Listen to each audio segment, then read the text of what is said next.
রাজু তাড়াতাড়ি চল, আমাদের কিন্তু সিটে বসে পড়তে হবে। ট্রেনে যখন উঠে পড়েছি সিটেও বসতে হবে। দাঁড়া, এখন তো রাত হয়ে গিয়েছে, তোকে আমি সিট পেতে দিই, তুই উপরে গিয়ে ঘুমিয়ে পড়বি, ঠিক আছে? এই দেখ, আমাদের কিন্তু সিট বাঁধা প্রায় কমপ্লিট হয়ে গেছে। এই মাথাও বসিয়ে দিলাম, ওই মাথাও বসিয়ে দিয়েছে, এবার তুই বসে পড়। আরে আরে মা, বসে পড়ে আর কি বা করবো, ওর থেকে ভালো ঘুমিয়ে পড়ি। তাহলে রাজু এই না পালিস আর ঘুমিয়ে পড় ভালো মতো করে। গুড নাইট বেটা, এবার আমিও শুয়ে পড়ি ভালো মতো করে, অনেক রাত হয়ে গিয়েছে, আবার সকালে উঠতে হবে। ঠিক আছে মা, কিন্তু আমার চোখে এটা কি বাঁধলো? ওই লোকটা এইভাবে তাকিয়ে আছে কেন মায়ের দিকে? আমি তো কিছুই বুঝতে পারছি না, পুরো কুদৃষ্টিতে তাকিয়ে আছে।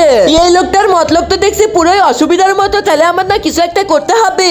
হ্যাঁ, ওই ব্যক্তি আমার মায়ের দিকে তাকিয়ে আছে কুদৃষ্টিতে, আমার না কিছু একটা আর্ট বের করতে হবে। আমি জিঙ্গেল বেল বই থেকে শিখছিলাম, এইভাবে করে দাম করে চোখের ভিতরে ঢুকে দিতে হবে। এই নাও।